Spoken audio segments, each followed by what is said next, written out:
Hello, അനന്യാസ് ഫാമിലിയിലേക്ക് എല്ലാവർക്കും സ്വാഗതം. ഞാൻ ഇന്നിവിടെ ഒരു സിമ്പിൾ കറിയാണ് ഉണ്ടാക്കാൻ പോകുന്നത്. ഈ കറി എന്ന് പറഞ്ഞു കഴിഞ്ഞാൽ വെണ്ടയ്ക്കും തക്കാളിയും വെച്ചിട്ടുള്ള ഒരു കറിയാണ് കേട്ടോ. വെണ്ടയ്ക്ക നമ്മളെടുത്ത് പച്ചക്കറികളൊന്നും ഇല്ലാഞ്ഞാൽ നമുക്ക് വേറെ സാധനങ്ങളൊന്നുമില്ല കറി വയ്ക്കാൻ, വെറും വെണ്ടയ്ക്കും തക്കാളിയും മാത്രം ഉള്ളെങ്കിൽ നമുക്ക് പെട്ടെന്ന് ഉണ്ടാക്കാൻ പറ്റുന്നൊരു കറിയാണ് കേട്ടോ അത്.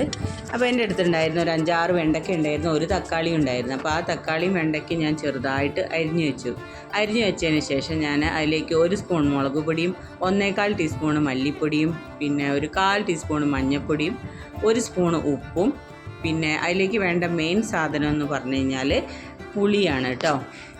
പുളി പിഴിഞ്ഞതല്ല, ഞാൻ പുളിയുടെ പേസ്റ്റ് ഉണ്ടായിരുന്നു. അപ്പോൾ അതൊരു 1/4 ടീസ്പൂൺ പേസ്റ്റും ഞാൻ അതിലേക്ക് ചേർത്തിട്ടുണ്ട് കേട്ടോ. പിന്നെ അതിന് ശേഷം എന്ന് പറഞ്ഞു കഴിഞ്ഞാൽ അതിലേക്ക് വേണ്ട ആവശ്യത്തിനുള്ള വെള്ളമാണ്. ഞാൻ ആദ്യം 1 ഗ്ലാസ് വെള്ളം ഒഴിച്ചു. 1 ഗ്ലാസ് വെള്ളം ഒഴിച്ചതിന് ശേഷം നന്നായിട്ട് ഒന്ന് ഇളക്കി കൊടുത്തിട്ട് വെള്ളം ഇനി ആവശ്യത്തിന് വേണമെങ്കിൽ പിന്നെ ഒഴിക്കാൻ വെച്ച് നന്നായി ഇളക്കി കൊടുത്തപ്പോൾ അതിൽ കുറച്ച് വെള്ളത്തിൻ്റെ കുറവുണ്ടായിരുന്നു.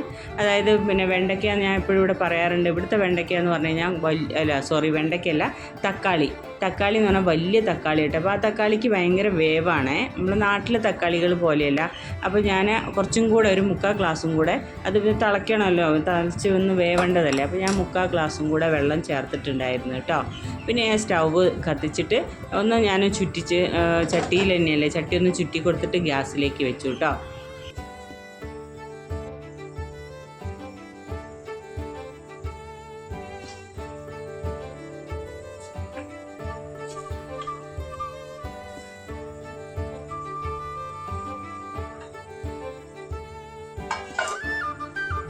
ഗ്യാസിലേക്ക് വെച്ച് ഞാനൊന്ന് ചട്ടി അടച്ചു കൊടുത്തതാണ്. പിന്നെ ഞാനതൊന്ന് അതിൻ്റെ ഇടയ്ക്ക് ഒന്ന് ചട്ടി ഇത് അടപ്പ് തുറന്നിട്ട് ഒന്ന് ഇളക്കി കൊടുക്കുന്നുണ്ട് കേട്ടോ. അപ്പോൾ അങ്ങനെ 2-3 പ്രാവശ്യം അങ്ങനെ ഇളക്കി കൊടുക്കണേ. അപ്പോൾ ചട്ടി അടിയിൽ പിടിക്കില്ല എന്നൊക്കെ അറിയാൻ വേണ്ടിയിട്ടാണ് നമ്മളങ്ങനെ ഒന്ന് ഇളക്കി കൊടുക്കുന്നത്. അപ്പോൾ അതിൻ്റെ ഇടയ്ക്ക് ഞാൻ പിന്നെ 1-2 പ്രാവശ്യം ഉപ്പൊക്കെ ഉണ്ടോ എന്നൊക്കെ നോക്കിയിട്ടുണ്ടായിരുന്നേ.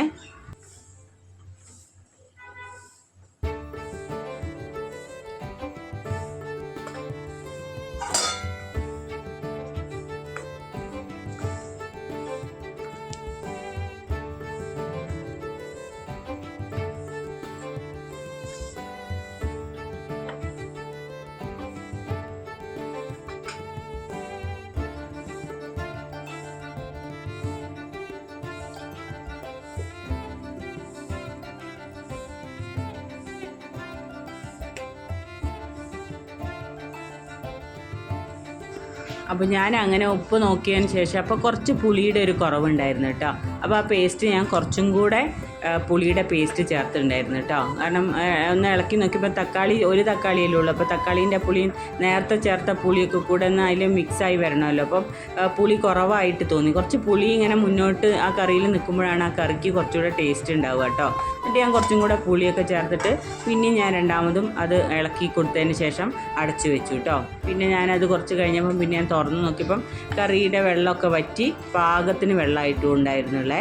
എന്നിട്ട് ഞാൻ എന്താ അപ്പം വെണ്ടയ്ക്കും തക്കാളിയൊക്കെ, അപ്പോൾ ഞാൻ ഇടയ്ക്ക് തക്കാളിയൊക്കെ ഒന്ന് ഇങ്ങനെ കുത്തി കൊടുത്തിട്ടുണ്ട് കേട്ടോ. കാരണം ഒന്ന് അതിലേക്കൊന്ന് വെക്കണമല്ലോ, ഒന്ന് നന്നായി വെന്ത് വരണ്ടേ. അപ്പോൾ ഞാനൊന്ന് നന്നായിട്ട് തക്കാളി ഒന്ന് കുത്തി കൊടുത്തൊക്കെ ചെയ്തിട്ടുണ്ടായിരുന്നേ.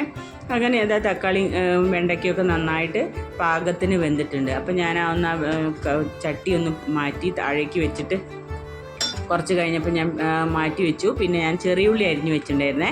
അപ്പോൾ ഞാൻ എണ്ണ അങ്ങനെ താളിച്ചൊഴിക്കുമല്ലോ, അതിന് വേണ്ടിയിട്ടൊരു പാത്രം വെച്ചിട്ടുണ്ടായിരുന്നു. അതിൽ കുറച്ച് വെളിച്ചെണ്ണ അതിൽ കൂടുതൽ ഒഴിച്ചാൽ കൂടുതൽ ടേസ്റ്റ് ആട്ടോ. അപ്പോൾ ഞാൻ കുറച്ച് വെളിച്ചെണ്ണയാണ് ഒഴിച്ചിട്ടുണ്ടായിരുന്നത്.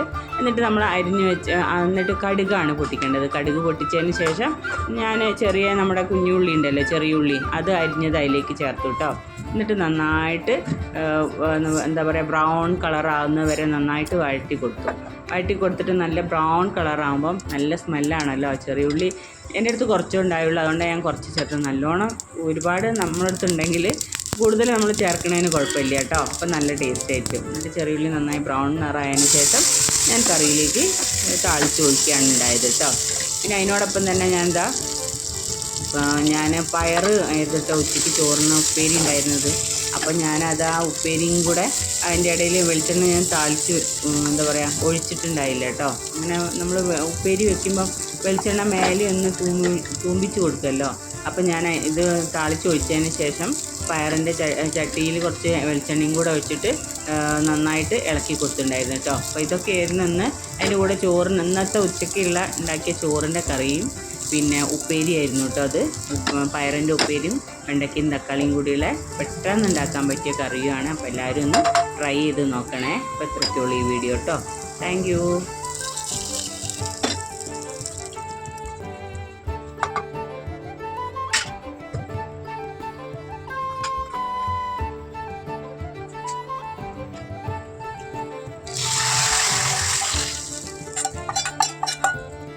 ഈ വീഡിയോയിൽ എന്തൊക്കെയോ കുഴപ്പമുണ്ടെന്നുള്ള അറിയാം കേട്ടോ. എഡിറ്റ് ചെയ്യുമ്പം ഒന്നാമത്തെ കാര്യം എന്ന് പറഞ്ഞാൽ എൻ്റെ ട്രൈപോഡ് ചീത്തയായിപ്പോയി. അപ്പോൾ എനിക്ക് ഒരേ ലെവലിൽ മാത്രമേ എടുക്കാൻ പറ്റുന്നുള്ളൂ കേട്ടോ.